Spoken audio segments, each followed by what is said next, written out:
welcome to Townhall Talks. Yeah, this is where we're talking to local leaders to help you get to know your town and leaders. Yeah, and today we're learning a lot more about Rogers. We have Public Relations Manager Peter Masonis here with us.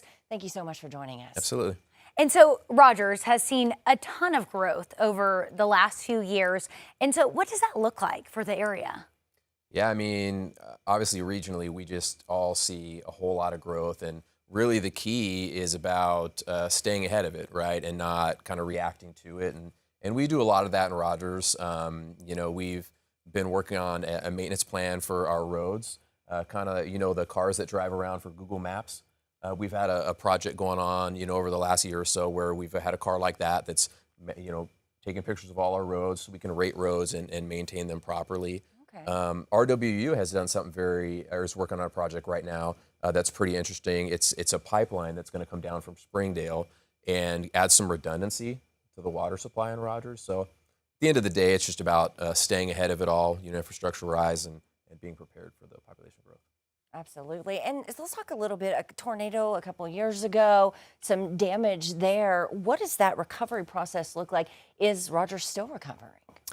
Well, I mean, technically we are, but gosh, we're so close to just being done and putting it all behind us, which is a really good feeling. You know, we've got just a few major facilities that are, you know, just on the brink of reopening back up. Northwest Park just opened back up for practices for the kids.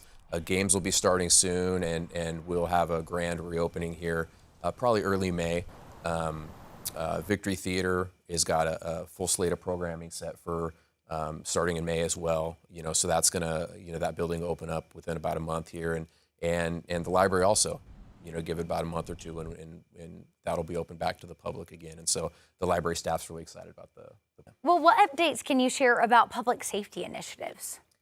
public safety is important, right? You know, I mean, you know, when talking about public safety, people want efficiency, they want people to respond quickly, and they want it to be effective. They want the public safety to be good, and you know, two things that are kind of being worked on right now. We have Fire Station 4 is getting redone.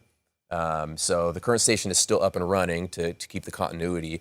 But as the new Station 4 is getting developed, we're really excited because it's going to increase the capacity. It's the busiest fire station historically over the last number of years in our city, and it's going to provide such a greater level of care for that emergency response. And so we're looking forward to that opening in 2027. And currently right now, our police department is implementing, it's called the Real-Time Information Center. And what it does is it provides a greater situational awareness for police officers, and it provides a greater level of transparency too for residents. And so those in conjunction are just going to keep upping the game for Rogers as we continue to provide great public safety. Gotcha. And what are some maybe new businesses or renovated facilities that Rogers is excited about? Tourism is up, you know, by 10% from what the chamber has been expecting, just in this first quarter. And so we see it across the board. I mean, some major businesses that we've seen, you know, within this past year. I went for the first time yesterday. Rogers got the Benton County's first Whole Foods. Yes. And I mean, I hadn't been. I went there and saw you can prepare your meals. Oh, yeah. All about that. She's all about it. Yeah. $35. Yeah. My wife Crystal says, go check it out because I think you can prepare your meals. And I said, I'm in. Let's go check it out. And so yeah, Benton County's first Whole Foods we got this past year. Peter, thank you so much for joining us here on Townhall Talks. You can watch an extended version of this interview right now, streaming on 5 News Plus. We'll see you next time.